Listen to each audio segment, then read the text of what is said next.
Welcome to Canada's Social Changemakers. My name is Justin Douglas, and today I'm here with Shannon Loutitt, CEO and co-founder of the International Indigenous Speakers Bureau, an organization dedicated to promoting Indigenous voices and creating cultural connections between Indigenous people and non-Indigenous peoples in Canada and around the world. So thank you for being here, Shannon. Thank you for having me, Justin. Just a quick acknowledgement that today I am coming to you from the Algonquin speaking peoples, also known as the Songhees and Esquimalt First Nations, as well as the Wasanich peoples. So Shannon, thank you again for being here. Just to start the conversation today, what is the International Indigenous Speakers Bureau? Thank you for asking, Justin. The International Indigenous Speakers Bureau is the first International Indigenous Bureau in the world that was co-founded about 6 years ago now. And really, besides this opportunity for people to access Indigenous perspectives, it's really a platform of solutions that has not been accessible to the world as of yet. And it's also a gateway into the Indigenous world. So yeah, and I'm proud to be a part of that. Where did the idea come about? Well, that takes me down a bit of a road. It's a bit of a story. As with any great idea, I guess it comes from a long journey. And for me, to take you on that journey requires a few stories if you're up for it. I'm up for it. Okay, great. Well, I have to say that the seed was planted for me about the Speakers Bureau many moons ago when I was in my early 20s. I actually was working in one of the communities I was raised in, Fort McMurray, Alberta. I was working for a construction company, and my project manager, who was non-Indigenous, when he discovered that I was Indigenous, had a story he had to share with me. And this story had profoundly changed his perspective in his life. And so he kind of called me into the office. He said, Shannon, I got to tell you this story. This is, you know, it's really incredible how this happened. He said that there was this project where this newly built dam, which, if you can imagine, cost millions and millions of dollars to make, and lots of investment in there. He said that this newly built dam had just sprung a leak, and their company was called out to fix the leak because it's, you know, it's quite important. And anyways, my boss said that he went, him and the crew went out there and they, you know, examined the issue, and for about 10 days, they pulled in experts from all over the world trying to stop this leak so that they could fix the leak. And that was the issue, is they had to stop the leak first. And they tried everything and nothing was really doing the trick. And so he said on the 10th day, this First Nations trapper came by and asked him what the problem was. And he said, well, you know, we've got this leak. It's getting more and more critical every day, and we can't seem to stop the leak so we can fix it. And he said, like that, the trapper just looked at him with the most stunned look and said, I could stop that leak for you. And my boss thought, okay, this guy's pulling my leg. And so he said, well, okay, if you've got the answers, we're all ears. And the trapper said, you know, I could fix that for you in a day. And my boss was, okay, well, let's see it. And like that, the trapper turned around, didn't even respond to him, just turned around and left. And so my boss thought, no, you know, he didn't expect me to call him on his bluff. Well, the next day, that trapper came back with a few beavers, threw them in the upstream of the dam, and that leak was stopped within a few hours. Wow. Yeah, big wow. It was, and I could see, I think the thing that was so profound to me in that moment when my boss was telling me this was the expression and the heartfelt impact that I could see that it had on him. And myself as an Indigenous person, having grown up very fortunately with, you know, people of the North and a long line of trappers, and the things that we see as norm is not norm for other people.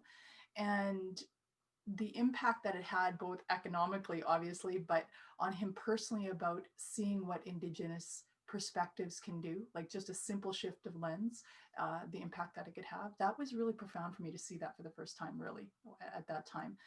And so that's where I'd say the seed was planted, because I got to really see how important it was for, one, that we actually do see the world differently. And two, there's some good stuff that can come from that. And so, yeah, so that was kind of where the seed was planted. And if you'll stay with me, I'll take you down a little road to where the rest of it came from. I guess in 2004, I heard an amazing story about my great grandfather, Billy Loutitt, that I had never heard before. And my family hadn't heard before. And the reason why we heard it was because this community was honoring him.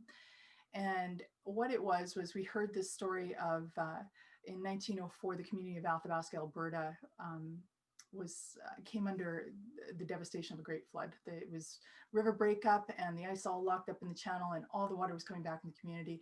And the Hudson Bay Company's post was right there on the riverbank, and they stood to lose everything, which meant the staples for all the people in the north for the next year, from their sugar to their flour, on and on. So they need to get help. And the only way they could is to get help from the nearest post, which was Fort Edmonton. So they dispatched 2 messengers. They sent one messenger on horseback, and they dispatched him from the community of Perryville. And he had about 80 miles to go, and he went by horse. And then they dispatched another messenger who was their mail carrier. And they dispatched him right from Athabasca. And he had to run through the flooded terrain because he went by foot. And we discovered that messenger, he did the trek in, as they say, 16 hours, an hour quicker than the fellow that was sent on horseback.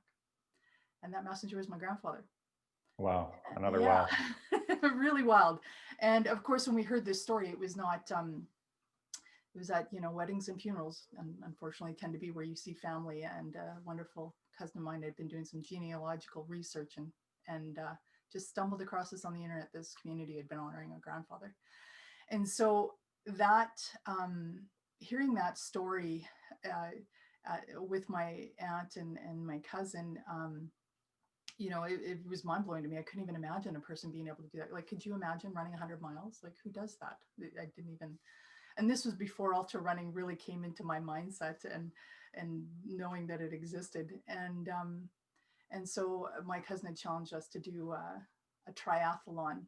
That was the one that the community that was doing to honor my grandfather, and she challenged us to do it. And I agreed. I had no clue what a triathlon was. When I left, I asked my partner at the time, honey, what's a triathlon? And I agreed to do it, and it was only 4 months away. So the reason why I bring up that story is because my grandfather's story changed me. It took me on a journey for the next 4 years where my whole intent was about honoring him and helping, his story to be brought to light and as it should be and honored. And in that process, I got so much more back. I got to witness the impact of someone's story, of someone's journey, of how it literally can help another on theirs. And it can literally change the way things are done.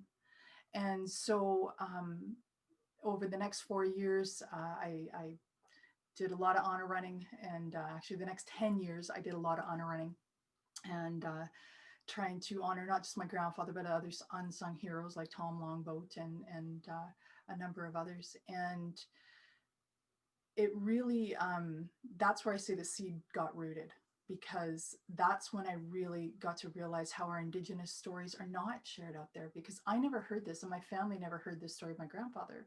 And the question always came to me as to why didn't we ever know about this? How did this community know and we never knew this of my grandfather?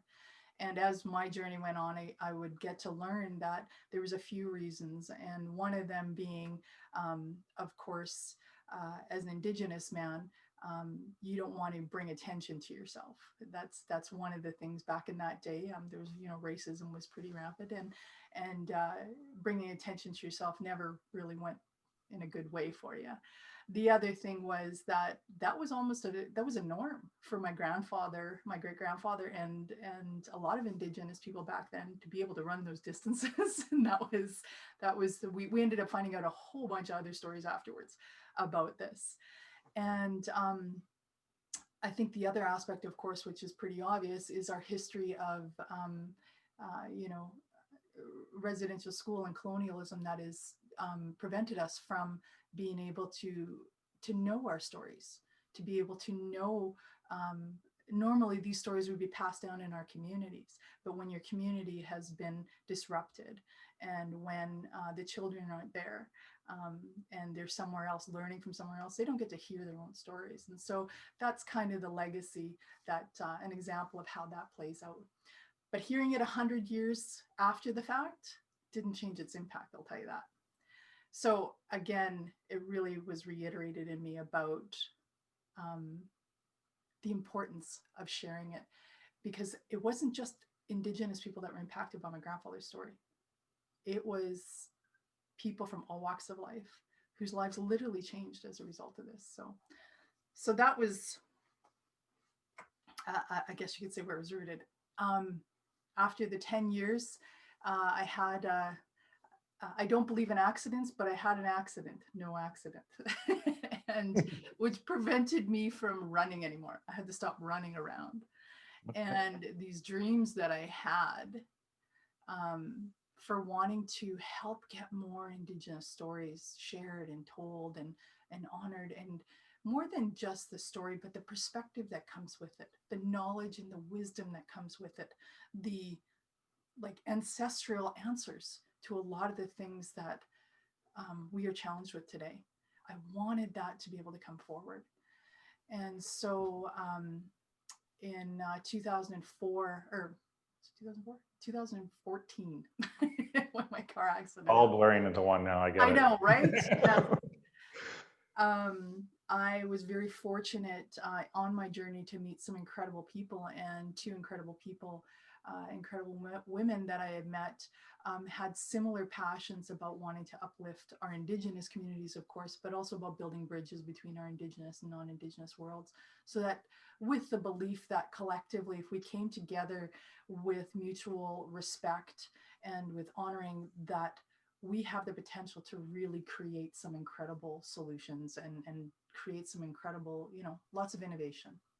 So one of the gals who is a real gem in marketing and communications, she was one of the co-founders and was with us for the first year. And she was just a super cheerleader in helping us to really see how we had to make sure that our speakers shone in a way that they should from a communications perspective. So she was phenomenal in that.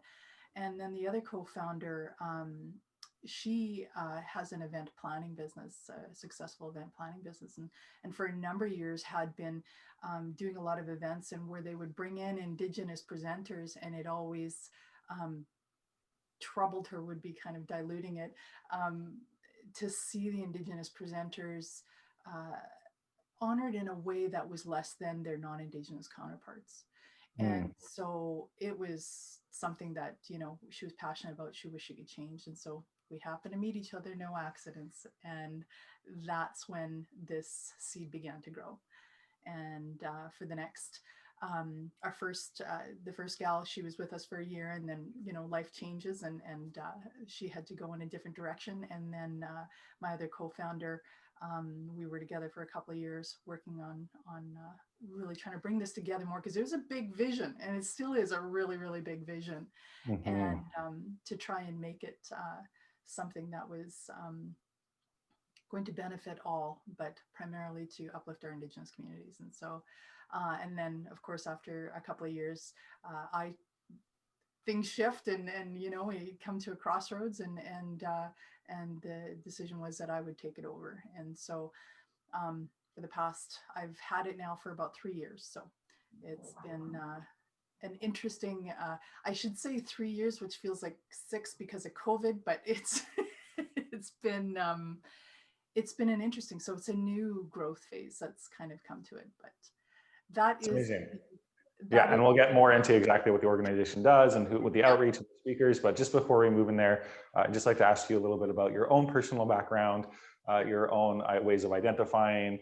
You're in Saskatoon, Saskatchewan now. You're the first interview from Saskatchewan for me, so thank you for that. And just a little bit about your own personal journey to get you to this point. Thank you, Justin. I appreciate it. So I was born in Yellowknife and raised in Fort McMurray and in Uranium City and Territory in that. So the Treaty 8 territory is really where I was raised in my younger years. Spent the past 20 years in the beautiful Treaty 6 territory in the homeland of the Métis. And I have felt so privileged to have come from a family that is First Nation and Métis. And I say that because literally half my family's First Nation and the other half is Métis. And I am literally one of those people that could identify as either. And so for me, I would say that I am a Cree Métis. And yeah, so. And then how did you end up in Saskatchewan? Well, I had my beautiful son, Damien, and Fort McMurray was going through that big boom period, and it was shifting and changing, and my partner and I at that time needed to also shift, and so we decided to leave Fort McMurray and go someplace else where we could raise our son. And Saskatoon became the place because I had family that had moved here, and because I would say that I was drawn here for bigger reasons than I knew at the time. And so my honor running that I went on to do in the years after, and the business and the bureau are a big part of that coming from here. Nice. So going back to the bureau, then you now have this process of having to attract speakers into your network. So how was that process? How do you identify speakers? How do you get them to sign on to your project? Yeah, attracting speakers has never been the issue. Because we were the first international bureau of its kind, the moment that we were created, we had an onslaught of applicants coming in. And I think the biggest part, as soon as Indigenous presenters become aware that we exist, they're applying. It's more the case that we're not like any other bureau. Often when somebody goes to a bureau, you come forward with your portfolio, you come forward with your resume and with your expectations of fee ranges, etc. Well, for Indigenous people, that in itself is a challenge, because as you might know, Indigenous people come from a very humble cultural norm. And the idea of self-promotion is not something that is really welcomed or understood too well. And so as an organization, we needed to be in a place where we took that self-promotion aspect out for them, so that they could just come forward being themselves. And we're the ones that are going to tell the rest of the world of how amazing they are. And so what that meant is that come as you are. I don't expect you to have a portfolio, because you won't have one, but we're going to help you create one for while you're working with us or when you're on your own. It's also about helping them understand the industry, about what fee remuneration and so forth is. Because don't get me wrong, it's amazing when, Indigenous people, they appreciate everything that comes their way. So if they're doing a presentation of any kind and they're gifted an honorarium or a blanket or artwork and something like that, that is something that is very goes to the heart. But the issue comes in the fact, and for me in the bureau, is that they can't go home and feed their families with that. They can't uplift their communities. They cannot have their generations prosper on just that blanket and that artwork alone. And so the goal of our organization is, that's one of the big mandates, is about making sure that our speakers are honored appropriately, because it's not something that they can advocate for themselves. So, but we certainly can. It's really a privilege and an honor to be able to do that. And quite frankly, what we've discovered is it's not that non-Indigenous world or Western world doesn't want to remunerate in a way that is industry standard. It's just this divide in understanding between what would be. I think there's a misconception that it would be insulting to offer money to an Indigenous person. And I often give this story about back in the day in our Indigenous communities, when somebody came to our communities with knowledge or with story or the gift of any kind of expertise, it was a communal norm. It was a communal understanding that you honor that person to the highest. And what that usually meant was, back in that time, is that they were fed, they were clothed, they were housed, and they were welcomed in every way possible, as well as their families, and not for a day, but for a season. And that would be for that gift that they're bringing forward. It was understood. But we're in a Western world where there's a Western economy, and that's not the way things operate. And so it's not a communal norm necessarily right now to give as much as you can. And so we try to make sure that those two worlds can coexist together, that there is this business transaction that can happen that is comfortable for a Western world in how a lot of the businesses operate. And yet Indigenous people still get that honoring that allows them to go on and not just sustain, but to prosper as well, which is the goal, right? To uplift our economies and uplift our communities and so forth, because Indigenous people will tend to invest in their communities more so than when they have the resources to do so. So, yeah. Of course. Before I move off of the speakers list, I just want to say I've looked over the website. I've seen the people that you've been able to bring in so far into the speaker series, and I find it absolutely impressive. I think you have a phenomenal list of speakers at this point. Is there a couple that you would maybe just like to highlight? I'm going to have the website available for people to look afterwards as well, so they can get a full understanding of the speakers, but it's a phenomenal list, and I'd just like to maybe acknowledge a few people. Thank you very much. And, you know, honestly, there's so many more yet to come on. And that process of developing their portfolios is the lag, but it's our investment into them. So, yeah, I think what I would like to say right off the bat is a lot of times people are coming to us for Indigenous awareness and those first steps of reconciliation and sometimes for ethical reasons. And that's wonderful. I'm so grateful for that. But I think what I would love people to realize, especially in this day and time, is that when you come to us or to an Indigenous speaker, whether they're with us or not, you're getting something so much more than that. Earlier, when I said you are getting a platform of solutions that's not been accessible before, I mean it quite literally. And to give you some examples of what I mean by that is, I told you this story about the beaver, about a different perspective, a different lens on life, and it will showcase something that you can't see. Well, that's what it means when you come to Indigenous people. They're literally looking at the world from a different perspective. Dr. Keolu Fox, he's one of a handful of Indigenous geneticists around the world, and he is one of the youngest. And he is the Indigenous geneticist that came forward when he walked into the world of genetics. He immediately noticed that, hey, wait a minute, why is it that you're doing 96% of your research on people of European descent and 95% of your clinical trials on people of European descent? How do you expect to find the cure for cancer or any other diseases if you're only working with one demographic of the world? He said, you need to be more native, and meaning you need to be more diverse. And so that began a journey for him where he started working with organizations and companies into bridging that divide. And part of the problem was, of course, a colonial history of where science was not, did not work with Indigenous communities as partners, but more as subjects of. And that created, of course, a history that made it that Indigenous people didn't want to work with science. And so to bridge that divide, Keolu worked with organizations that had created a genetic sequencing device that was the size of your phone or smaller, where normally the size of a refrigerator. And the reason why they did that was so that it would be portable and accessible to Indigenous communities so that they could be in charge of their genetic testing and genetic research, and that now they can be partners of.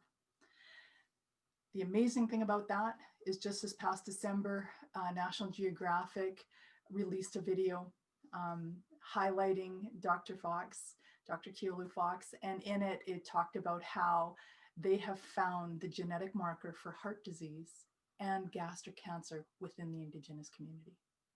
That would not Wow. have happened. Oh, Yeah, wow. exactly. Right. Yeah, that would not have happened if this perspective change didn't come about, right? So it's and now they can go on to try to find cures because now they have the genetic marker, right? So there's so many examples of that, of where literally allow another perspective to come in and the whole world opens up. And that's really what we're about, is trying to bring the Indigenous perspective in, because there is an entire world of solutions that has not even been introduced to humanity yet.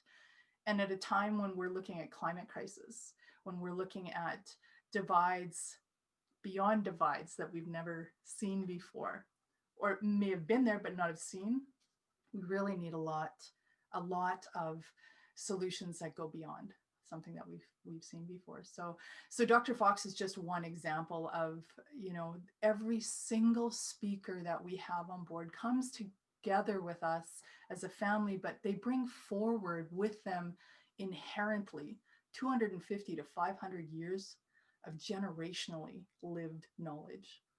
They're not just coming with a 4, 8, or 12-year academic degree, and that's not to diminish that. That's really important, but they're also coming with this ancestral knowledge that is so needed in our world right now. Yeah, and it's beautiful. I just want to reiterate as well the absolute multitude of topics, from arts and entertainment to science, to two-spirited perspectives, to Indigenous women. I mean, there is just such a multitude of topics and of knowledge to draw from. And I think it really challenges the norms and misconceptions that people, non-Indigenous people, have about Indigenous people. And so I think it's just a beautiful platform of knowledge to be able to present, to have these intercultural conversations. So thank you for creating it. But once someone who is available as a speaker, where would they go speak? Where are these outreach opportunities? Who are you then going out and talking to? Well, as I say that there are some gifts to COVID, and one of the gifts of COVID is that now we are expanding in a different way. And of course, having a physical presence somewhere is not possible. And so virtually, just as we are right now, we're able to make connections that we haven't been able to before, and having clients reaching out to us that probably never would have before COVID. And so example, we have organizations like IBM coming to us and partnering with us to create speaker series, which is really phenomenal. And IBM is an organization that I am just so proud to work with, because their diversity and inclusion initiatives are so far above the bar, like from any organizations that I've seen to date, that for them to still wanting to do more and to deep dive and to expand even more is really, really inspiring. And so we've been able to have some great conversations about Indigenous lens, about neurodiversity. We have, you know, literally as an Indigenous person, they come forward with neurodiverse perspective. But we have like Jolene Stockman, one of our speakers. She's a beautiful Maori woman who is autistic, and she brings forward that lens, of being autistic, of being Maori, and of what neurodiverse means, and the fact that 70 to 80% of our population is or will be neurodiverse by 2025. So how does your company facilitate and utilize that, right? So really great conversations about how do you expand the way your company does something so that you're getting the most out of the change that's happening. Whether we want it or not, it's coming. So, yeah. Yeah, and that's just a really good point to backtrack a little bit. You have speakers that are not necessarily specific to Canada or the Canadian experience. So just to also maybe highlight that as well, some of the international speakers that you're working with. For sure. Yeah, we have, of course, Keolu is from the United States, from Hawaii originally, and Jolene is from New Zealand, and you know, we have many Canadian. And as I said in the beginning, coming here to Saskatchewan was really paramount for me, because right here in Saskatchewan, Saskatchewan and Manitoba are two places in Canada that really have the highest population of Indigenous people. but they also have the highest population of Indigenous change makers. And so we have been very blessed to be introduced to a lot of Indigenous change makers here in these provinces and across Canada.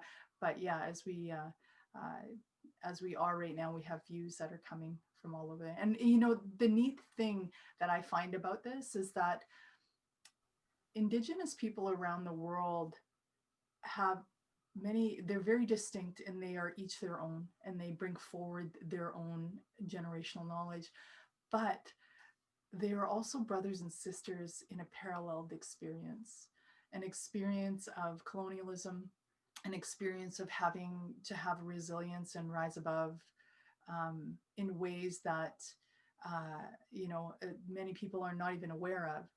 But through that, being able to bring forward something to our world that right now is that beginning of time where it can now be accessible, right? So yeah, so it's just conversations is where this all begins, and we're a gateway to those conversations. So yeah, it's very cool. It's such a, and not to assume that any Indigenous person in Canada necessarily identifies as Canadian, but you are sort of based out of this territory as it in its current manifestation. But it's really cool to be able to draw on these other jurisdictions and knowledge, and to create this sort of international Indigenous connection and community that is information that, again, like as a non-Indigenous person, being able to be exposed to different perspectives, different knowledge keepers, different views is something that's very cool to me. And the fact that you helped facilitate that really means a lot to me in my own personal journey of learning.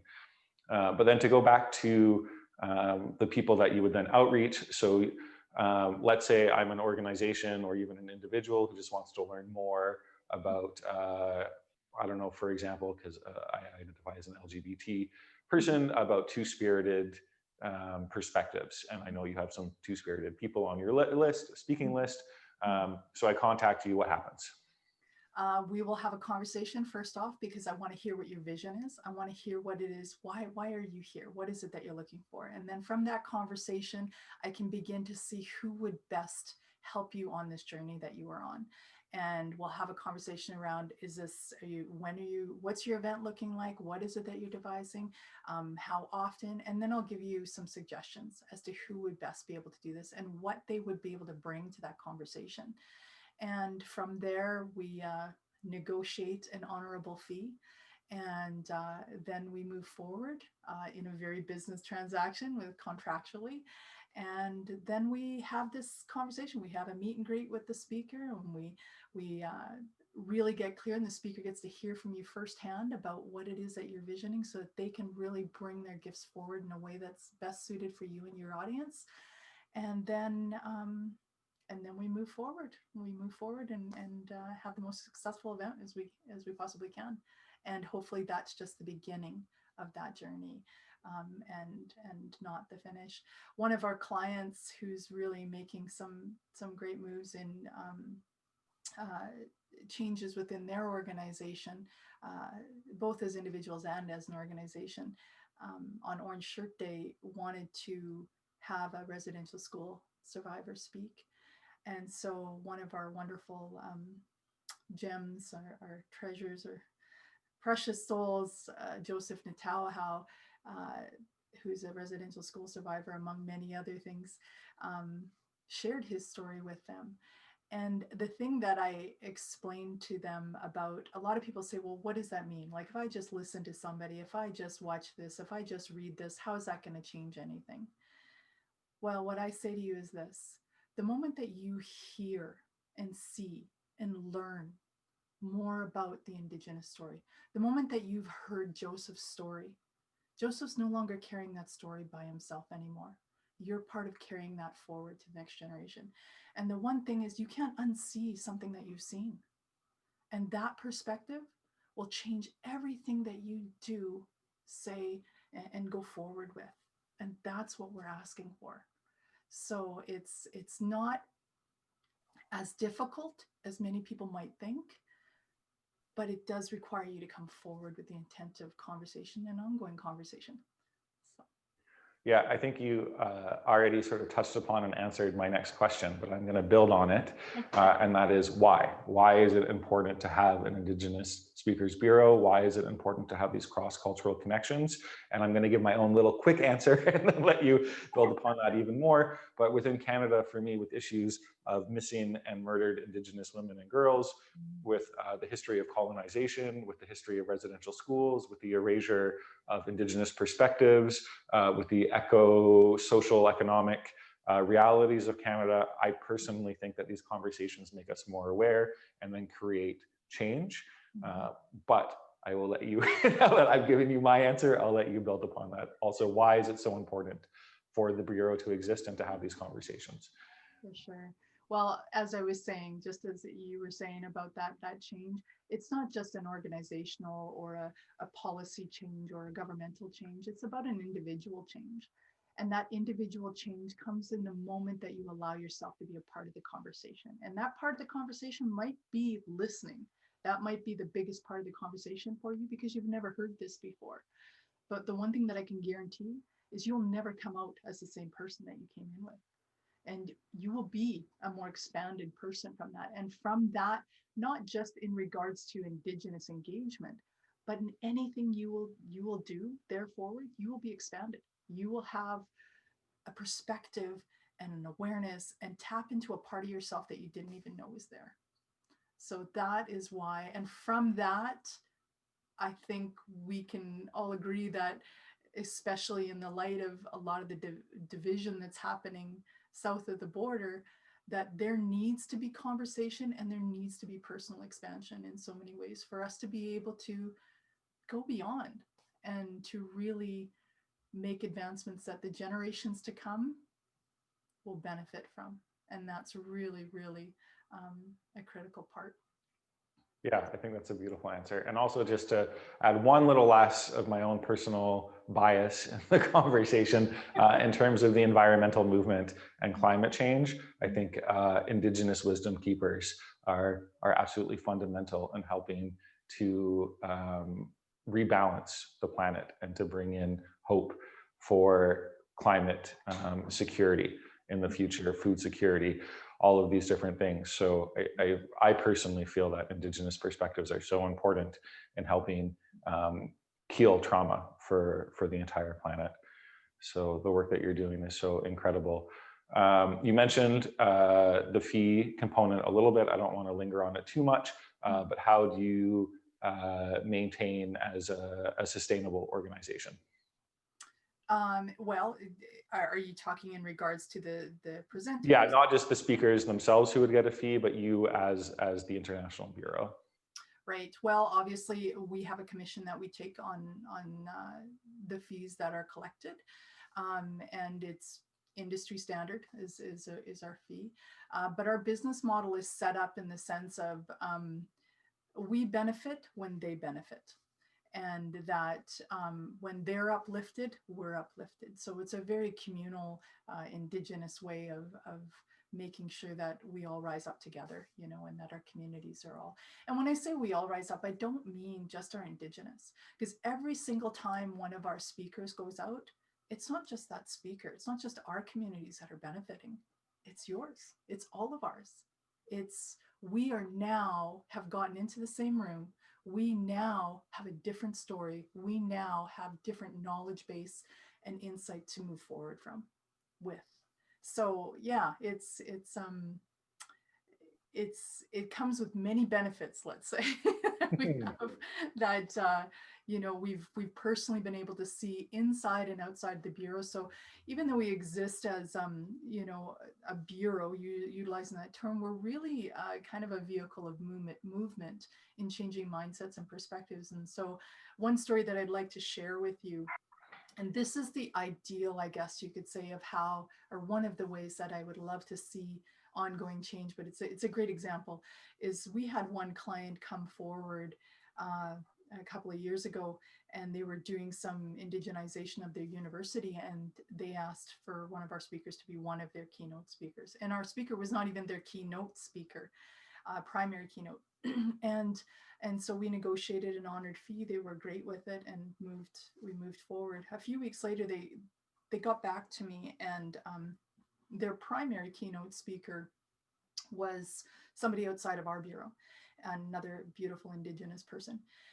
And they had been questioning me, kind of humming and hawing about fees and stuff. And then I just asked them straight out, what is it that you're looking for? And they said, well, you know, Shannon, we have this other speaker who's submitted their invoice and we don't feel good about it. And we're wondering about your opinion on it. And for what they were asking of that speaker and what they were getting from that particular individual, you know, she told me the fee. It was a very low 4-digit fee, and they said, what do you think we should pay this person? And we feel like it should be something else. And I said, I agree. Put another digit in front of it. I said, put a 1 in front of it, and they did. And Wow. so, yeah. And so if you can imagine, that's the kind of change. It's not just about the money. It's the fact that they came forward saying, nah, there's got to be a better way. That they didn't just inherently run with it and say, okay, well, yeah, we got a cheaper rate or we got whatever. They said, wait a minute, this doesn't feel right. There's got to be a better way. Because what happened now is that particular individual going forward, I guarantee you, first off, when they saw their check, they probably thought it was a pretty massive typo. But what happened in there is that particular Indigenous person got validation about their value. And that validation about their value will take them really far, not just them, but their communities and their families and so forth. And it'll help them going forward in ways that is a bigger discussion than this. And so that consciousness that client had, that's what I'm hoping we can start to develop in our communities and in organizations, because we will all benefit from it. Yeah, thank you. I think that's important. And we live in a capitalistic world right now in the West, and we don't have any choice but to work within that system. So I do think it's really important, and that's one of the reasons I brought it up. So thank you for clarifying that. For people who want more information on the International Indigenous Speakers Bureau, the IISB, where can they get more information? How can they contact you? Absolutely. Thanks, Justin. Of course, they can go to our website, www.iisb.ca. They can reach out at contactus@iisb.ca, or they can reach us by phone, 306-584-4472. Shannon, the work that you do, I just have to say, is so incredible. When I think of a social change maker, you are what I envision, someone who is challenging global norms, challenging society, but in such a positive way, providing opportunities for conversation, providing opportunities for people to share their experiences while still being remunerated for their time, challenging misconceptions and norms that non-Indigenous people might have towards Indigenous people. Just the work that the IISB does across the board is so incredible. So thank you so much for sharing your time today. Thank you for the work that you do. Shannon from the IISB, you are a social change maker. Hi. Thank you, Justin. Thank you.